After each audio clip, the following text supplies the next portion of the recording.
Hey everybody, welcome back to the channel. It's great to have you here.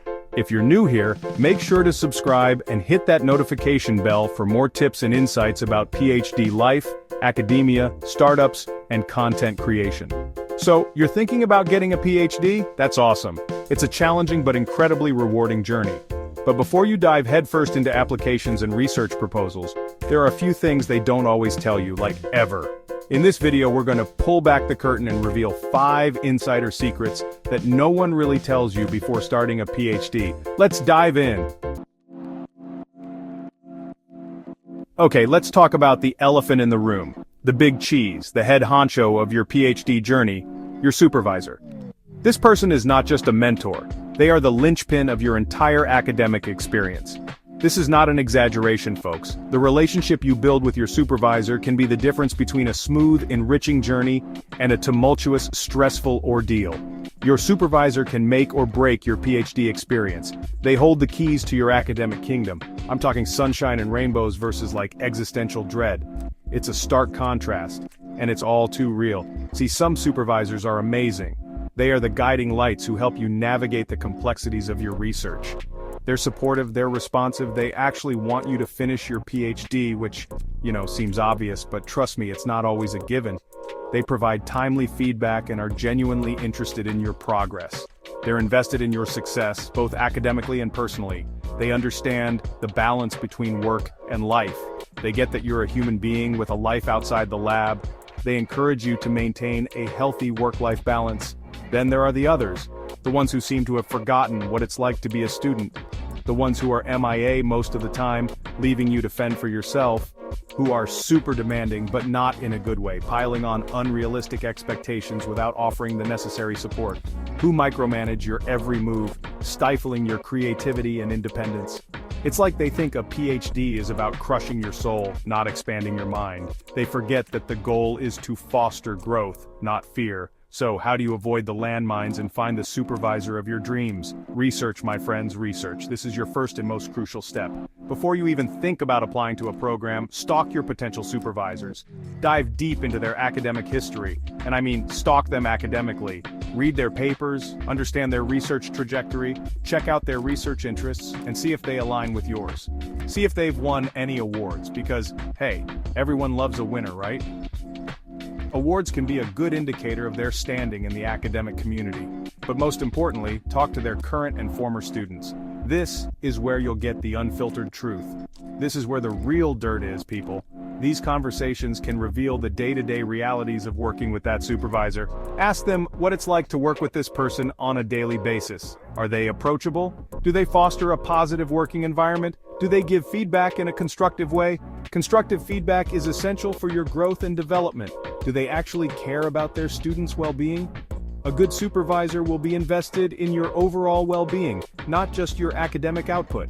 Remember, choosing your supervisor is like choosing a roommate, except you're stuck with them for 5+ years and their decisions directly impact your future career prospects. It's a long-term commitment. So choose wisely, my friends.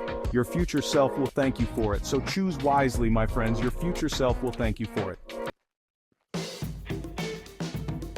Okay, so you've got your amazing supervisor, you're ready to dive into the world of cutting-edge research. Life is good, right?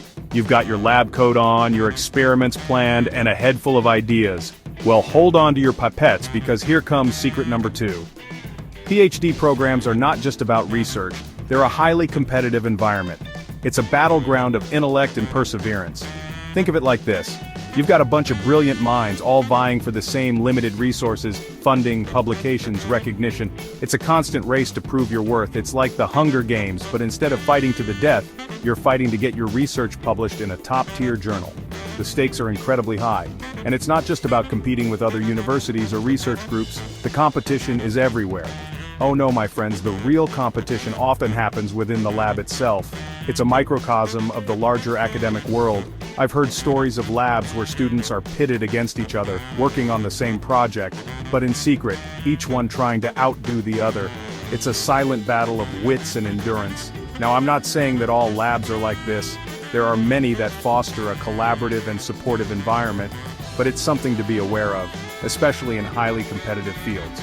The pressure can be immense. the pressure to publish, to get ahead, it can do a number on your mental health. Sleepless nights and constant stress can become the norm. So, how do you survive in this academic pressure cooker? Collaboration, my friends, collaboration. It's the key to not just surviving, but thriving. Remember, you're not alone in this. Your peers are going through the same struggles. Your fellow PhD students are your comrades, not your enemies. Together you can achieve more. Share your research, bounce ideas off each other, support each other through the inevitable setbacks. It's a journey best taken together. Because at the end of the day, a PhD is not a zero-sum game. There's room for everyone to succeed, there's room for everyone to succeed. And who knows, you might even make some lifelong friends along the way. And who knows, you might even make some lifelong friends along the way. These friendships can be the most rewarding part of your PhD journey. Chapter 3. The Publish or Perish Pressure Cooker. How to thrive without losing your mind. Let's talk about the elephant in the lab. The thing nobody wants to admit out loud. The publish or perish culture.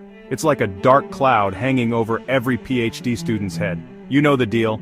In academia, your worth is often measured by how many papers you've published, in what journals, and how many times they've been cited. It's all about those metrics, baby. The H-index reigns supreme. And let me tell you, the pressure is real. I've seen it firsthand. People pulling all-nighters, surviving on coffee and ramen just to crank out another paper.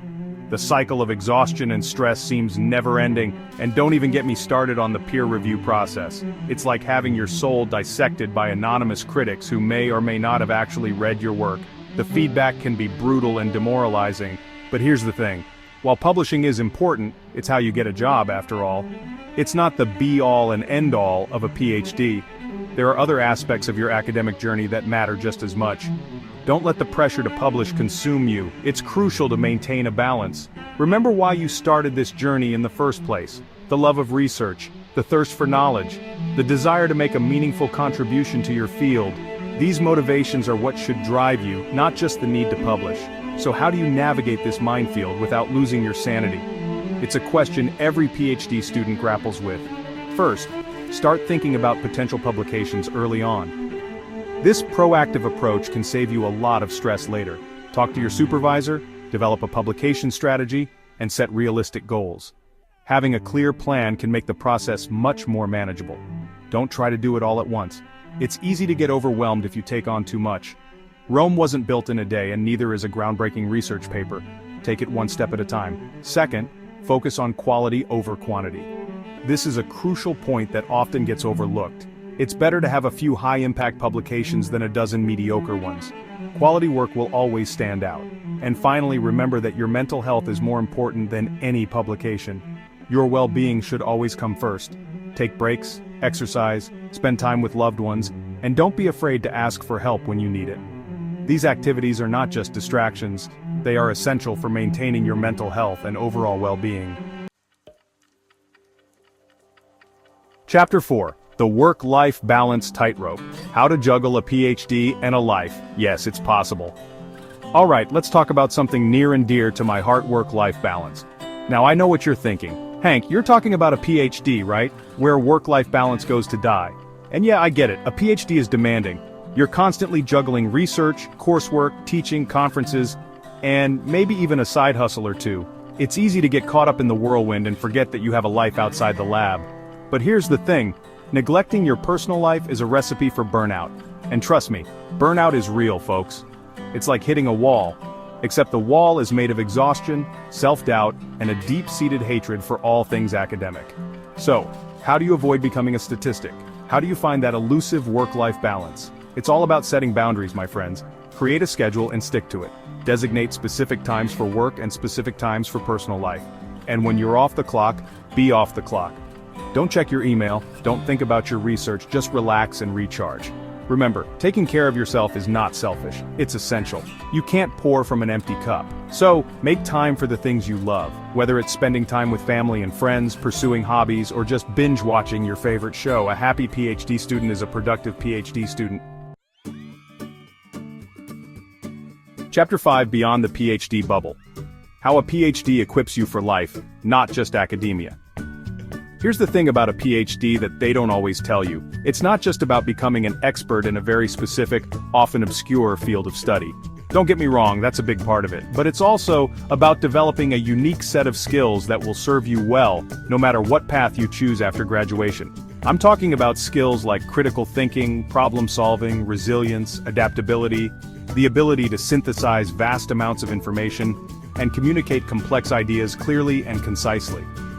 These are valuable skills in any profession, whether you're pursuing a career in academia, industry, government, or starting your own business. A PhD teaches you how to think for yourself, how to question assumptions, how to design and execute a research project from start to finish. It pushes you beyond your comfort zone, forces you to confront your limitations, and helps you develop a growth mindset. So, even if you decide that academia isn't for you, and that's totally okay by the way, don't think of your PhD as a waste of time. It's an investment in yourself, in your future. It's a transformative experience that will shape you both personally and professionally. Embrace the challenges, the setbacks, the moments of self-doubt, because it's in those moments that you grow the most. And who knows, you might just surprise yourself with what you're capable of achieving. Outro congratulations, future PhDs. So there you have it. 5 insider secrets about doing a PhD that no one really tells you. Remember, a PhD is more than just a degree, it's a transformative experience that will challenge you, shape you, and ultimately, help you grow as a person. If this video was helpful, give it a thumbs up, share it with your friends who are considering a PhD, and leave a comment below with your thoughts. What surprised you the most about these secrets? And don't forget to subscribe for more insider tips and strategies on navigating the world of academia, research, and beyond. See you in the next video.